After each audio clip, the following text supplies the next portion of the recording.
Only assurity to a good relationship is good opportunity. यानी कि एक देश दूसरे देश के साथ अच्छे संबंध रखेगा, ये इस आधार पर डिसाइड होगा कि आप कितनी बड़ी अपॉर्चुनिटी दूसरे के लिए हैं। तो इंडिया के लिए मिडिल ईस्ट कैसे एक बड़ी अपॉर्चुनिटी है? सबसे पहले तो मिडिल ईस्ट हम कहते किसको हैं? इस मैप में जो आपको एक कलरफुल पार्ट दिख रहा है, इसको हम मिडिल ईस्ट कहते हैं और इसी को वेस्ट एशिया भी कहा जाता है। आप कहेंगे नाम पड़ा कैसे? एक्चुअली अगर आप मैप पर देखेंगे तो इधर हम वेस्ट कहते हैं, तो वेस्टर्न कंट्रीज के हिसाब से ये वाला डायरेक्शन क्या हो गया? ईस्ट हो गया। अब ईस्ट के मिडिल में हुआ मिडिल ईस्ट, इसी वजह से फार ईस्ट में किसको कहा जाता है? जापान को कहा जाता है। ईस्ट चाइना सी, जापान, ताइवान, सेनकाकू, डियायू आइलैंड्स, तो वो हो गया फार ईस्ट, ये हो गया मिडिल ईस्ट। क्लियर है आपको? चलिए, अब क्या वही अपॉर्चुनिटी है हमारे लिए? एनर्जी। ये तो सबको पता है कि मिडिल ईस्ट के पैसा जो बनाया उन्होंने, तो उसका बेसिस क्या था? एनर्जी था। और हर एक इकोनॉमी को अगर ग्रो होना है तो अपनी इकोनॉमी को चलाने के लिए फ्यूल तो चाहिए, तो एनर्जी साथ में इन्वेस्टमेंट, इनके पास इतना पैसा आया, अब उसको खर्च कहाँ करेंगे? तो ऐसे में दे इन्वेस्टेड। आज आप दुनिया की कुछ जो बड़ी कंपनीज को जानते हो, अमेजन है, ये ट्विटर है, रिसेंटली न्यूज़ में रहा, जिसको एक्स कर दिया गया है, तो शुरुआती दिनों में इसमें जो इन्वेस्टमेंट किया वो कहीं सारे जो मिडिल ईस्ट के शेख थे उनका पैसा लगा हुआ है। ऐसे ही यूरोप में जो आप फीफा की एक फैन फॉलोइंग देखते हैं, तो ऐसे में जो फुटबॉल क्लब्स होते हैं वहाँ पर इन्वेस्टमेंट है। इसके अलावा मतलब कंपनीज की बात करें, स्पोर्ट्स की बात करें, हर जगह मिडिल ईस्ट से पैसा गया हुआ है। तो भाई अगर इंडिया को मेक इन इंडिया को पुश करना है तो टेक्नोलॉजी और इन्वेस्टमेंट कोलैबोरेशन हमें भी चाहिए, तो उस लिहाज से इंपॉर्टेंट हो गया।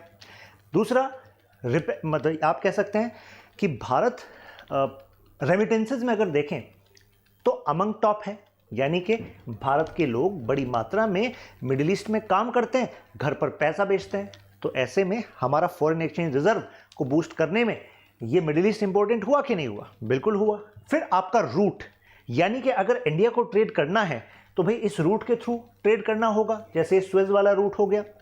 और अभी आपको याद हो G20 के दौरान आईमेक का जिक्र किया गया था, मैं उसका भी जिक्र करूंगा और क्या चल रहा है उसमें, इस पर भी बात आएगी। कहा गया था कि अगर आईमेक बन जाता, क्योंकि अभी तो रुकावटें लग गई हैं ड्यू टू दिस कॉन्फ्लिक्ट, तो इंडिया का जो मेक इन इंडिया का सपना है, इकोनॉमी को फर्दर पुश करने का सपना, जॉब क्रिएशन का सपना, वो जल्दी पूरा होता, मतलब फर्दर पुश मिलता।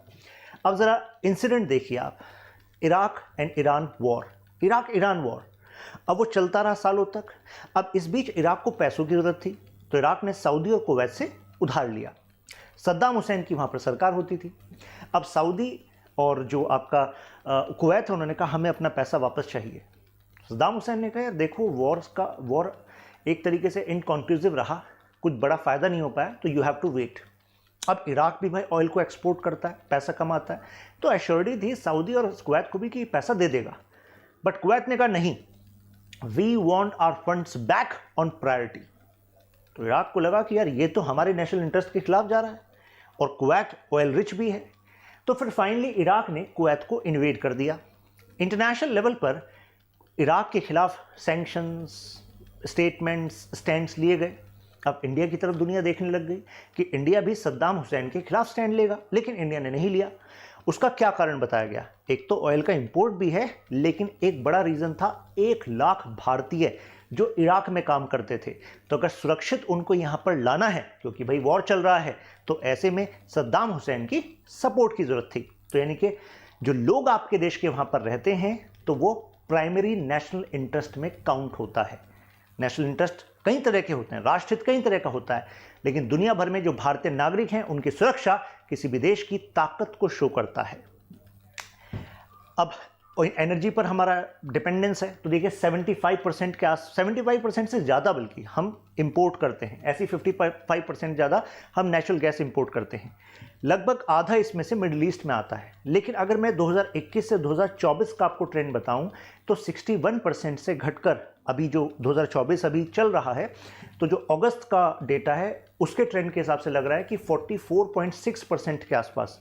तो मैं कहना ये चाह रहा हूँ कि भाई यहाँ पर जो डिपेंडेंस है मिडिल ईस्ट पर हमारी ऑयल एनर्जी मतलब नेचुरल गैस की, वो कुछ डिक्लाइन होती हुई दिख रही है। तो यानी कि इंडिया डाइवर्सिफाई कर रहा है, यानी कि अपनी डिपेंडेंस मिडिल ईस्ट पर बनाए रखना नहीं चाहता।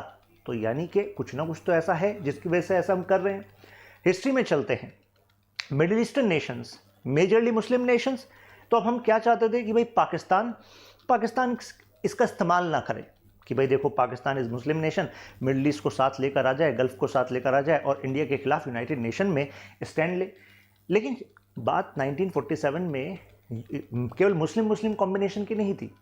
Middle eastern Nations in starting they were favouring India, because Pakistan का रुख क्या होगा, पाकिस्तान क्या एक नया मुस्लिम राइवल बनकर निकलेगा इनके आसपास, तो ऐसा उनको लग रहा था। तो पाकिस्तान को हमें डिक्लाइन रखना था in this geopolitics game. Kashmir वाले इशू पर हम चाहते थे कि मिडिल ईस्टर्न नेशंस हमारे साथ रहें। इस वजह से मतलब जैसे हमारे रिलेशन स्टार्ट हुए 47 ऑनवर्ड्स, हमने मिडिल ईस्ट की इंपॉर्टेंस को समझा। कोल्ड वॉर की पॉलिटिक्स चल रही थी, क्योंकि भाई 1991 तक ये कोल्ड वॉर चल रहा था, यूएसए यूएसआर, और मिडिल ईस्ट के नेशन देख रहे थे यार पाकिस्तान तुम तो खुलेआम यूएसए के साथ हो। सेंटो का पार्ट पाकिस्तान बन गया था, जो कि यूएसए का एक अलायंस था टू काउंटर कम्युनिज्म हियर। तो हम चाहते थे कि मिडिल ईस्ट, देखो आप भी नहीं चाहते ना कि यहाँ पर ये कॉन्फ्लिक्ट प्रोन जोन बने आपका, क्योंकि वर्ल्ड वॉर 2 वर्ल्ड वॉर 1 आपने दोनों देख चुके हैं। अब 1938 वाला वो पीरियड था जो सऊदी अरब को अब दिखा था कि यार हमारे यहाँ ऑयल के इतने रिजर्व्स हैं, और 38 के बाद 39 से 45 तक चलता रहा वर्ल्ड वॉर 2। तो भाई साहब 47 तो मौका था सऊदी जैसे देश के लिए कि यार चलो अब पैसा कमाएंगे। अब 45 ऑनवर्ड्स क्या वो चाहता कि फर्दर किसी वॉर जोन के बीच में आ जाए? तो ऐसे में इंडिया को लगा कि ठीक है, कोल्ड वॉर की पॉलिटिक्स में ये अरब नेशंस भी नहीं आना चाहते, तो ठीक है इस बेस पर हमारा रिलेशन स्ट्रांग हो सकता है। इसके अलावा रीजनल प्लेयर्स थे ये, तो भाई रीजनल प्लेयर्स के साथ अब अपना रिलेशन स्ट्रांग रखेंगे तो उनके पैसेज का भी इस्तेमाल कर सकते हैं, रिसोर्सेज का भी इस्तेमाल कर सकते हैं, मार्केट का भी कर सकते हैं। यही मैं आपको बात बता रहा था कि 47 में मिडिल ईस्ट के हिसाब से इंडिया फेवरेबल था, पाकिस्तान नहीं, लेकिन कहानी बदलती रहती है। उस टाइम पर इंडिया ने सोचा कि चलो इजिप्ट को अपने साथ रखते हैं। आप कहेंगे इजिप्ट, वो तो अफ्रीका, अरे मिडिल ईस्टर्न में ही आता है ना ये वाला रीजन। अभी मैंने आपको मैप दिखाया था। तो इजिप्ट अरब, यानी कि वो अरब नेशनलिज्म की बात कर रहा था, वहाँ पर लीडर थे नासिर। अब नसर के साथ तो ऐसा मान लीजिए कि इंडिया की रब ने बना दी जोड़ी वाली बात थी। आप कहेंगे ऐसा क्यों? ऐसा इस वजह से क्योंकि नासिर जो थे वो सेक्युलर थे और इंडिया सेक्युलर था। एंटी इंपीरियलिस्ट थे, यानी कि जो वेस्टर्न ताकत गुलाम बनाती हैं इसके खिलाफ नासिर भी खड़े थे, हम भी खड़े थे। एंटी पाकिस्तान थे, पाकिस्तान के खिलाफ थे, अच्छा यार ये यूएसए के हिसाब से काम कर रहा है, रेडिकलाइजेशन पर काम कर रहा है, एंटी रेडिकल थे। तो एक तरीके से ये 4 कारणों की वजह से भाई इजिप्ट तो हमारे साथ था। अब आप कहेंगे इजिप्ट के साथ होने से क्या होगा? क्योंकि नासिर एक प्रोमिनेंट लीडर थे, नैम का एक इंपॉर्टेंट पिलर थे, और नैम में तो भाई इंडिया प्रोमिनेंट लीडर था, राइट। तो हमें लगा कि ठीक है, नासिर के थ्रू जो अरब नेशनलिज्म की बात कर रहे थे, सभी अरब नेशंस को एक साथ होने की बात कर रहे, तो ठीक है, अगर हमने इजिप्ट के साथ रिलेशन अच्छे बना लिए तो बाकी अरब नेशंस के साथ भी रिश्ते हो जाएंगे। इनकी एक अरब लीग भी थी जिसमें इंपॉर्टेंट प्लेयर इजिप्ट हुआ करता था। वो अलग बात है कि 1967 के योम किप्पुर वॉर, यानी कि जो इजराइल अरब कॉन्फ्लिक्ट हुआ था, तो उसमें इजिप्ट की ना ज़मीन चली गई थी, ये सिनाई पेनिनसुला वाली। तो उसके बाद इजिप्ट को लगा कि यार ये तो सिनाई पेनिनसुला चला गया हमारा, फिर तो यार ये सुएज कैनाल से जो पैसा कमाते थे उस पर भी इशू बन जाएगा। तो चलो ऐसा करते हैं, यूएसए से कहते हैं हमारा मीडिएशन करा दो। यूएसए ने मीडिएशन कराया, और कार्टर उस टाइम पर यूएसए के प्रेसिडेंट थे, और जो अकॉर्ड साइन हुआ वो था कैंप डेविड अकॉर्ड। जब कैंप डेविड अकॉर्ड साइन हुआ तो अब इजिप्ट से कहा कि तुम रिकॉग्नाइज करते हो कि नहीं करते हो इजराइल को? उन्होंने कहा जी कर लेते हैं रिकॉग्नाइज। तो इजराइल को रिकॉग्नाइज कर लिया। तो अब अरब नेशंस ने कहा भाई तुम किस बात के अरब हुए? इजिप्ट, तुम कह रहे थे अरब नेशनलिज्म की बात कर रहे थे, और अरब तो इजराइल के खिलाफ हैं, और तुम समझौता करके बैठ गए, चलो दफा हो जाओ। तो उनको अरब लीग से बाहर निकाल दिया। हालांकि 10 साल लगे, उसके बाद फिर वो दोबारा से अरब लीग का पार्ट बन गए, लेकिन वो जो समय था वो ऐसा था कि भाई अरब नेशंस के साथ लाने के लिए चलो हमने अपनी बेट रखी है इजिप्ट पर, इजिप्ट के थ्रू हम अरब के साथ रिलेशनशिप को मैनेज कर लेंगे। यहाँ इजिप्ट ही बाहर हो गया, एक वो वाला टाइम भी आया। खैर, लेकिन इजिप्ट तो सेक्युलर चल रहा था अंडर नासिर, लेकिन सऊदी और ईरान तो देखिए ना, ये तो कंजर्वेटिव थे, यहाँ पर रेडिकल एलिमेंट्स को सपोर्ट देने की बात चल रही थी। तो इंडिया और इसमें रहा गैप, और यही गैप फिर ऐसे बदला, यानी कि ईरान पाकिस्तान को सपोर्ट कर रहा था, सऊदी पाकिस्तान को सपोर्ट कर रहा था, और यूएई भी पाकिस्तान को सपोर्ट कर रहा था। समझ रहे हैं? 1965 वॉर में ईरान का सपोर्ट मिल रहा है, 70s में सऊदी का भी सपोर्ट मिल रहा है। तो यानी कि हमारे लिए तो ये अच्छी बात नहीं थी। फाइनली 1970 में नासिर एक्सपायर हो गए और उसके बाद फिर इंडिया का जो ऑप्शन था वो कौन बचा? भाई जिसके थ्रू आप अरब नेशंस के साथ बेटर रिलेशन करना चाह रहे थे वो तो गए। अब नई लीडरशिप आ रही है, वो प्रो इंडिया नहीं है, तो अब हमें अरब्स को उनके सेंटिमेंट के हिसाब से मैनेज करना होगा। उनका सेंटिमेंट था प्रो पैलेस्टाइन सेंटिमेंट, तो हमने कहा ठीक है भाई, हम भी प्रो पैलेस्टाइन स्टैंड रखेंगे। हालांकि आज़ादी के समय पर भी जवाहरलाल नेहरू, महात्मा गांधी जी ने प्रो पैलेस्टाइन स्टेटमेंट दी थी। वो इस वजह से दी थी क्योंकि उनके हिसाब से जहाँ पर ये आज इजराइल है वहाँ पर पैलेस्टीनियंस रहते थे और इस देश का क्रिएशन जो है वो ब्रिटिशर्स और कॉलोनियल पावर्स ने मिलकर करा था। तो वो इसको इस तरीके से देखते थे, ये एक तरीके से इंपेरियलिस्ट एलिमेंट है, ये बाहर से जो कॉलोनियल पावर है वो इस देश के लोगों का भविष्य तय कर रही हैं। तो इस एंगल से वो इसके खिलाफ स्टैंड ले रहे थे। लेकिन इंडिया का जो ऑफिशियल स्टैंड था वो जब ये 1970 में ये एक्सपायर हो गए तो उसके बाद इंडिया ने मतलब ऑफिशियल सेंटिमेंट्स को भी शो करना स्टार्ट कर दिया था। शुरुआत में दिखाया, फिर कुछ नहीं करा, फिर शो करना स्टार्ट कर दिया। और इसी वजह से देखिए 1992 तक हमने इजराइल को फुल डिप्लोमेटिक स्टेटस नहीं दिया था, जबकि इजराइल 1965, 1971 के वॉर में हमें डिफेंस सपोर्ट दे रहा था। मतलब हम खरीद रहे थे तो हमारे लिए तो अच्छा था, लेकिन फिर भी हम इजराइल को कह रहे थे देखो फुल डिप्लोमेटिक सपोर्ट नहीं देंगे। रिकॉग्नाइज तो हमने इजराइल को 1950 में ही कर लिया था, लेकिन फुल डिप्लोमेटिक स्टेटस यानी कि आप और हमारे जो डिप्लोमेट्स होंगे, एम्बेसी आपकी वहाँ पर होगी, हमारी यहाँ पर होगी, तो वो एक्सचेंज राइट। उससे पहले क्या करा हुआ था, कल्चरल सेंटर्स के नाम पर रिलेशनशिप को मैनेज किया जा रहा था। तो हमने ऐसा क्यों किया?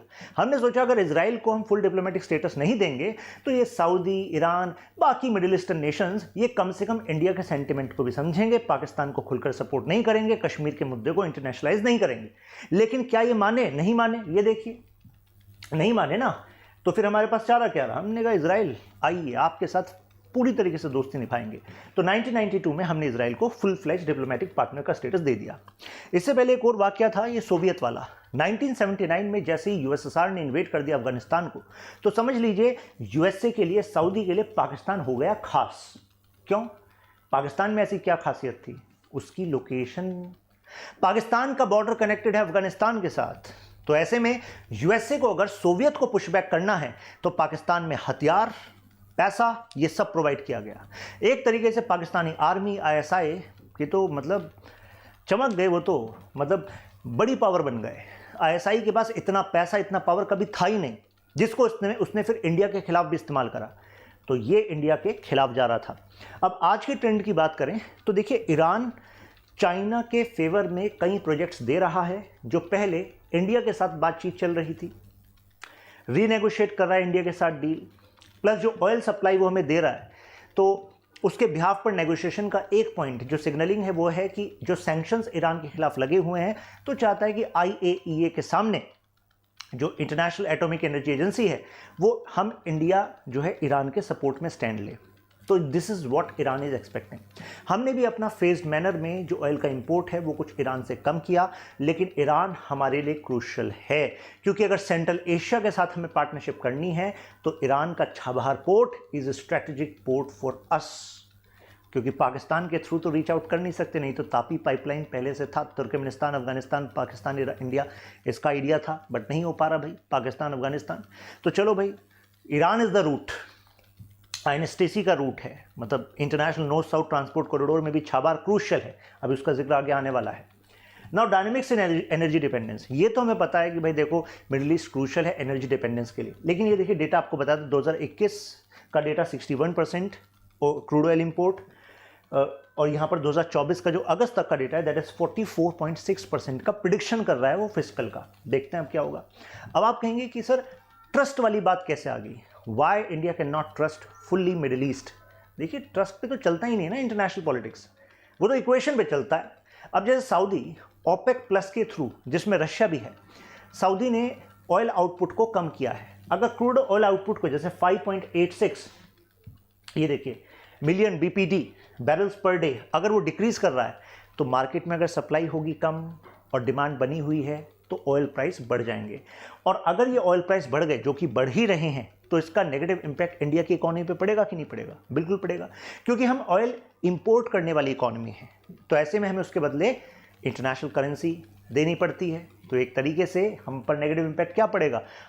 हमारा रुपया भी कमज़ोर होगा और अगर महंगा हम ऑयल लेंगे तो मुझे बताओ ऑयल से यूज़ होने वाली जो चीज़ें हैं वो भी महंगी होंगी कि नहीं होगी, तो यानी कि महंगाई बढ़ेगी, तो नेगेटिव इम्पैक्ट। और इनका क्लियर कट कहना है जो इनके एनर्जी मिनिस्टर हैं कि देखिए हमें तो जो हम कर रहे हैं वो एक तरीके से डिमांड सप्लाई को मैनेज करने के लिए कर रहे हैं, लेकिन कर किस ले रहे हैं, जिससे कि जितना प्रोडक्शन वो कर रहे हैं उससे इन्हें प्रॉफिट हो। प्लस ये रीजन कॉन्फ्लिक्ट में है, देखिए स्ट्रेट ऑफ हॉर्मुज, यहाँ ईरान यहाँ सऊदी, और सऊदी और ईरान के रिलेशन अगर अच्छे नहीं हैं तो ऐसे में ये वाला स्ट्रेट जहाँ से ऑयल की सप्लाई होकर जाती है, नेचुरल गैस की सप्लाई होकर जाती है, तो भाई साहब अगर ये सप्लाई हैम्पर हो गई तो आपको नहीं लगता इंडिया के इंपोर्ट पर भी इम्पैक्ट पड़ जाएगा। तो इंडिया को क्या करना चाहिए, इंडिया को ग्रेजुअली अपनी मिडिल ईस्ट पर एनर्जी की डिपेंडेंस को कम करना चाहिए, और वो क्रूड ऑयल हम दुनिया के अलग देशों से सोर्स करें, ये करना चाहिए। प्लस इंपोर्ट सब्सटीट्यूशन करना चाहिए, जिससे कि हम एनर्जी रिसोर्सेज अपने यहाँ पर फोकस करें, अल्टरनेटिव पर फोकस करें। इंपोर्ट एक्सपेंसिव हो जाएगा, बता दिया आपको, हमारा रुपया कमज़ोर और इन्फ्लेशन बढ़ जाएगा। अभी मैं आगे बढ़ता हूँ, बता दूँ आपको, यहाँ पर आप मेरे साथ कनेक्ट कर सकते हैं। नाउ इन्वेस्टमेंट कॉन्ड्रम, अब देखिए सऊदी से हम इन्वेस्टमेंट ले रहे थे, जैसे ये कुछ टाइप्स है हमारे, एडनॉक, सऊदी अरमको, इनके बीच में जॉइंट वेंचर हुआ, सबेक, ये इन्वेस्ट कर रहे हैं बेंगलोर में सेंटर $100 मिलियन। लेकिन अभी जो विजन 2030 जो सऊदी का विजन है, तो सऊदी अब इनवर्ड लुकिंग हो रहा है, यानी कि जितना हम अपॉर्चुनिटी देख रहे थे सऊदी में इन्वेस्टमेंट की, तो हो सकता है हमें उतनी ना देखनी चाहिए, क्योंकि उसको $100 बिलियन के आसपास का इन्वेस्टमेंट चाहिए। तो वो तो खुद अट्रैक्ट कर रहा है इन्वेस्टमेंट, क्यों, क्योंकि नियोम प्रोजेक्ट पे फोकस कर रहा है, जो उसका जो आपका वेस्टर्न वाला पार्ट है उस पर फोकस कर रहा है, उसको डेवलप करने पर। तो that is what Saudi is doing. और इंडिया का जो गल्फ में इन्वेस्टमेंट है, इंडिया भी इन्वेस्ट करता है, तो उसमें भी देखिए लगभग 50% का डिक्लाइन आप देखेंगे इस पीरियड में। देखिए 2013 से 17 तक $10 बिलियन, और फिर 18 से 22 तक $5 बिलियन। ये क्या शो कर रहा है, ये शो कर रहा है कि भाई ये जो इंस्टेबिलिटी की इक्वेशन सॉल्व होके ही नहीं दे रही, despite so much attempt of hope, Abraham accord, तो इंडियन इन्वेस्टर्स भी सोच रहे हैं कि यार इसमें पैसा लगाकर अपने रिस्क को बढ़ाना नहीं है हमें। ट्रेड डिसरप्शन, अब स्वेज कैनाल क्राइसिस, आपको पता है कि एक तो कोल्ड वॉर के दौरान था, एक अब हो रहा है। अब चाहे उसको स्वेज कैनाल ना कहिए, लेकिन हूथी रिबल्स क्राइसिस तो वैसे ही क्रिएट कर रहे हैं। ये देखिए $200 बिलियन के आसपास का लगभग पर ईयर का इंडिया का एक्सपोर्ट है वाया स्वेज कैनाल। एक्सपोर्ट समझ रहे हैं ना, यानी कि जब तक हम आसानी से एक्सपोर्ट करेंगे नहीं, हमारा सामान बिकेगा नहीं, तो प्रोडक्शन कैसे होगी, और प्रोडक्शन नहीं होगी तो फिर जॉब्स कैसे होंगे। तो यानी कि ये एक्सपोर्ट आसानी से चलता रहे, उसके लिए भारतीयों की नौकरी उस पर डिपेंडेंट है। लेकिन इसको नेगेटिव इंपैक्ट कौन कर रहा है, हूथी रिबल्स कर रहे हैं, और हूथी रिबल्स को सपोर्ट कौन कर रहा है, ईरान कर रहा है। तो देखिए जैसे ये एग्जांपल देता हूं आपको, यमन रेबल ग्रुप हूथी, तो इन्होंने लास्ट नवंबर में इंडिया के उसको उन्होंने कहा कि ये इजराइल से कनेक्टेड है और उस पर अटैक कर दिया। एक और पनामा का फ्लैग लगा हुआ था, उसमें 22 इंडियंस थे, उस पर अटैक कर दिया। तो जब इंडियन शिप्स पर अटैक की बात आती है, तो क्या ईरान हूथी रिबल्स को कहता है कि भाई इंडिया हमारा दोस्त है, चलो आप हूथी रिबल्स इस पर अटैक ना करो? नहीं कहता, ऐसे जेस्चर्स नहीं देखे जा रहे। तो how can we trust here? अगर आईमेक बन जाता, जो कि 7 अक्टूबर को इस सपने को धराशायी करने में कुछ कमी नहीं छोड़ी हमास ने, क्योंकि G20 में तो कह दिया था ये बनेगा, India middle east European economic corridor.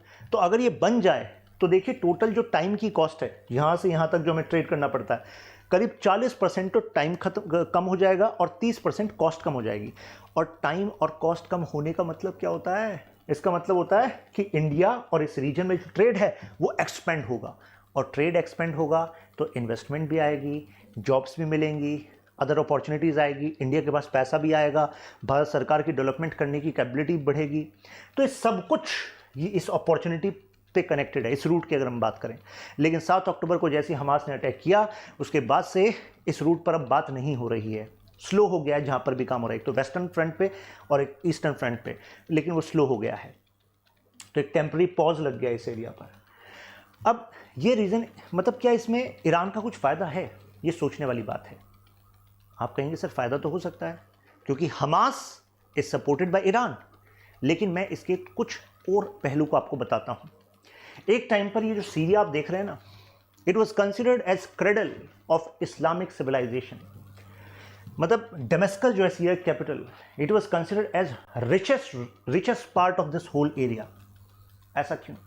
क्योंकि ये सीरिया कनेक्टेड था उस रूट से जिस रूट से होता था trade.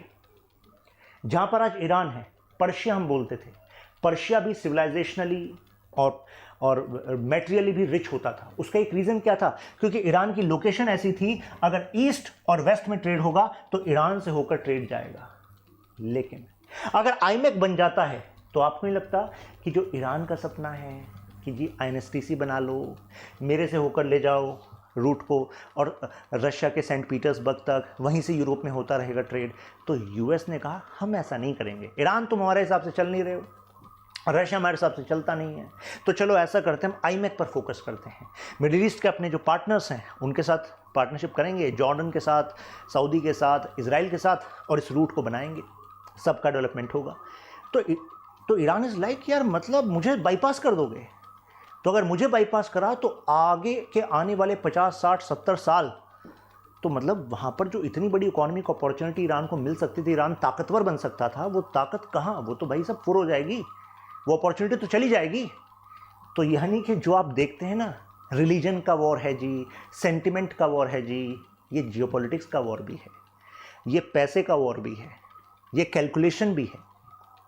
Middle east supports radicalism, एक ये आरोप लगता है, जैसे ये एक मलयालम जर्नलिस्ट हैं एमपी बशीर, इनका कहना है कि मिडिल ईस्ट के कई universities which are backed by governments are also funding some NGOs organisations in India to put some radical elements in Indian society, radical Islam, जैसे पीएफआई।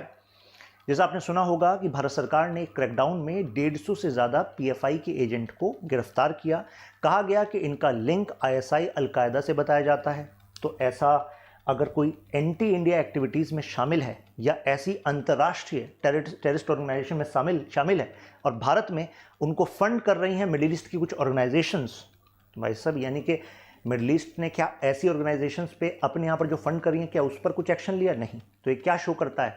इसके पीछे भी एक जियोपॉलिटिकल एंगल है। आप कहेंगे इसमें जियोपॉलिटिकल एंगल क्या है? मैं एग्जांपल देता हूँ। सऊदी को जाना जाता है वहाबिज्म को एक्सपेंड करने के लिए। वहाबिज्म एक खास एक यू कैन से सेगमेंट है जब हम इस्लाम की बात करते हैं। जैसे अब्दुल अल वहाब वहाँ से निकला, 17th सेंचुरी 18th सेंचुरी में पॉपुलर हुआ, और उनका मानना था कि you have to bring purity of Islam. ये this is actually a conservative और you can say orthodox trend of Islam. तो सऊदी को इससे क्या फ़ायदा होगा? Saudi wants to remain the centre और you can say the leader of Muslim world, and for that Wahhabism, Salafi ideology, it is just a tool to actually have that power in your hand. क्योंकि इसको challenge करने के लिए कौन बैठा है? Turkey बैठा है अगेंस्ट सुन्नी, या फिर शिया पावर जो ईरान है वो बैठा है। तो ऐसे में ये जो टूल है, लेकिन इससे नेगेटिव इम्पैक्ट हम पर भी हो सकता है। जैसे FCRA का डेटा कहता है, जो फॉरेन कॉन्ट्रीब्यूशन रेगुलेशन एक्ट है, यानी कि जो विदेश से भारत में फंडिंग आती है एनजीओज को, तो यहाँ पर Salafist NGOs have received funds from Islamic charities from middle east. NDTV ने विजिट किया कुछ मदरसास को यूपी में, और उन्होंने अपनी रिपोर्ट में बता रहे हैं कि 13th सेंचुरी प्रीचर हुए हैं ये तमैया, तो ये मतलब ऑथर हुए हैं एक तरह का फतवा ये मर्दिन फतवा एक्चुअली है क्या? मर्दिन एक जगह होती थी टर्की में, तो वहाँ पर जो ये प्रीचर थे, इनका मानना था कि जो इस्लाम को फॉलो करने वाले लोग हैं वो इस्लाम के कोर आइडियल्स को नहीं फॉलो कर रहे, प्योरिटी को नहीं फॉलो कर रहे। तो मतलब there is intermixing with non believers and practices, and that needs to be shed away, and for that he release this फतवा, मर्दिन फतवा, कि यानी कि आपको कोर आइडियल्स को फॉलो करना पड़ेगा, और जो नॉन बिलीवर्स वाले कल्चरल प्रैक्टिस हैं, रहन सहन, खान पान, बोलचाल, तो मतलब आपको उसमें बिलीव करना पड़ेगा कि इस्लामिक तौर तरीकों को ही अपनाएं, बाकी को नहीं। तो इनका इस रिपोर्ट का कहना है कि कुछ मदरसों में ये मर्दन फतवा के बारे में बताया जाता है, कुरिकुलम का पार्ट है, जिसका इस्तेमाल जिहादिस्ट ग्रुप भी करते हैं एक तरीके से इंटरप्रेट करने के लिए। हालांकि ये भी कहा जाता है कि मर्दन फतवा उन्होंने इसलिए करा था जिससे कि इस्लामिक जो फॉलोअर्स हैं वो समझ सकें कि इस्लाम के कोर आइडियल्स क्या हैं, और वो बाकी जो बुराइयां हैं, जिसको बुराइयां मानते हैं, वो ना करें। लेकिन जिहादिस्ट ग्रुप जो हैं वो इसका इस्तेमाल तो नेगेटिवली ही करते हैं। वो कहते हैं, वो कैसे करते हैं ये देखिए। जैसे अल वला वल बरा, ये एक्चुअली इब्न अल वहाब जिनकी मैं अभी बात कर रहा था, तो उन्होंने इसको कॉइन किया था। इसका मतलब देखिए क्या है, पहले एक पार्ट को देखिए। अल वला का मतलब होता है लॉयल्टी विद मुस्लिम्स, जो मुस्लिम्स हैं उनके साथ लॉयल रहो और वलबरा एनमिटी अगेंस्ट नॉन मुस्लिम्स, और जो नॉन मुस्लिम्स हैं उनसे अलग एनमिटी। तो ये भी कहा जाता है कि ये भी अगेन एक इंटरप्रिटेशन है। इसका मतलब एक्चुअली ये था कि जो नॉन मुस्लिम प्रैक्टिसेस हैं वो तुम्हें नहीं करनी, लेकिन इसका जो इस्तेमाल हुआ वो ऐसे भी हुआ एनमिटी टुवर्ड्स नॉन मुस्लिम। अगर एनमिटी दुश्मनी की बात करोगे भाई, वो तो फिर कॉमनलाइजेशन होगा सोसाइटी में, वायलेंस होगी। Now issues with Indian diaspora. अब इंडियन डायस्पोरा में ना 70% तो ऐसे हैं जो अनस्किल्ड या सेमी स्किल्ड कैटेगरी में है, 30% ऐसे हैं जो स्किल्ड कैटेगरी में है। तो ऐसे में ये काफिला सिस्टम सऊदी में फॉलो होता है। अभी कुछ टाइम पहले नेटफ्लिक्स पे एक मूवी भी आई थी जिसमें इस कफला सिस्टम के बारे में जिक्र किया गया था। अब आप कहेंगे भाई इससे इशू क्या है? इशू ये है कि कफला सिस्टम के हिसाब से जब कोई वो सेमी स्किल्ड या अनस्किल्ड वर्कर वहाँ पर आता है तो that worker needs a sponsor, उसको हम कफला कह रहे हैं। तो स्पॉन्सर से ही आप यहाँ पर आएंगे तभी आपको परमिट मिलेगा, तब वो आपका रेजिडेंशियल परमिट भी है और वो आपका एम्प्लॉयमेंट परमिट भी है। और अगर आपको कहीं और जॉब करनी है या आपको जाना है तो ऐसे में जो कफला है, जो आपका स्पॉन्सर है, आपको उसकी परमिशन लेनी होगी। आपको नहीं लगता इस सिस्टम का फिर मिसयूज़ भी होता होगा? एग्जैक्टली मिसयूज़ भी होता है। मतलब एक तरीके से आपने तो मतलब पासपोर्ट भी जब्त कर लेते हैं, एम्प्लॉयमेंट कहीं आप उनकी मर्जी से शिफ्ट नहीं कर सकते, बाहर नहीं जा सकते। तो मतलब इट इज़ यू कैन से लिमिटिंग नहीं, मतलब डिह्यूमनाइज कर देता है। कितने सारे केसेस ऐसे मिले। आप कहेंगे अब इसमें क्या है? इसमें यह है कि जब मैंने आपको बताया कि इंडिया का प्राइमरी नेशनल इंटरेस्ट में होता है कि आपके सिटीजन्स का इंटरेस्ट अगर दूसरे देश में उनके किसी लॉ, उनकी किसी पॉलिसी से हैम्पर हो रहा है तो भाई साहब India should take the stand, right. तो कंक्लूजन के तौर पर अब हम ये कह सकते हैं कि देखिए, पाकिस्तान और ईरान, इनके बीच में रिसेंटली बॉर्डर को लेकर हुआ था इशू। तो ईरान और पाकिस्तान में वैसा कोलैबोरेशन नहीं दिख रहा है कि जैसा कोलैबोरेशन हमने 1965 के दौरान देखा था। ईरान इस बात को समझता है कि India is also a reliable partner, BRICS में भी हम इसके साथ हैं, लेकिन हमें यूएस को भी मैनेज करके चलना है। यानी कि हम ईरान के साथ फुल फ्लेज वे में साथ नहीं हो सकते, क्योंकि यूएस हमारे लिए स्ट्रेटेजिकली इंपॉर्टेंट है टू मैनेज आर, समझ गए ना, चाइना। मतलब जो चाइना के चैलेंजेस हमारे लिए, तो वी नीड टू अंडरस्टैंड कि यूएसए को भी हमें मैनेज करना है। तो इस जियोपॉलिटिकल डायनामिक्स में अभी ऐसा लगता है कि सऊदी भले इनवर्ड लुकिंग हो रहा है, लेकिन जैसे सऊदी अपनी इकोनॉमी को डाइवर्सिफाई करेगा तो उस डाइवर्सिफिकेशन में Saudi will be more open to collaborate with other economies. और इस रीजन का एक बड़ा प्लेयर इंडिया है और वो तेजी से उभर भी रहा है। तो ठीक है, there are certain divergences, but considering some liberal elements coming in Saudi, it's a good opportunity for India to collaborate। और जो आईमेक वाली बात है, आईमेक पर USA will go as assertive as possible. Trump is there, तो Trump का खुद ही ये कहना है कि इजराइल और अरब में नॉर्मलाइजेशन होना चाहिए सिचुएशन का। अब्राहम अकॉर्ड के एफर्ट भी ट्रंप के दौरान आए थे, तो शायद अब वो एफर्ट्स और ज़्यादा आएंगे। तो ट्रंप चाहेंगे कि मिडिल ईस्ट और इंडिया के बीच में अपॉर्चुनिटी वाला ही रिलेशनशिप बना रहे। तो आई थिंक अब आपको क्लैरिटी मिल गई होगी। आप कमेंट्स में बता सकते हैं आपका क्या अपना ओपिनियन है। इस वीडियो को आप शेयर भी कर सकते हैं अपने फ्रेंड्स फैमिली के साथ।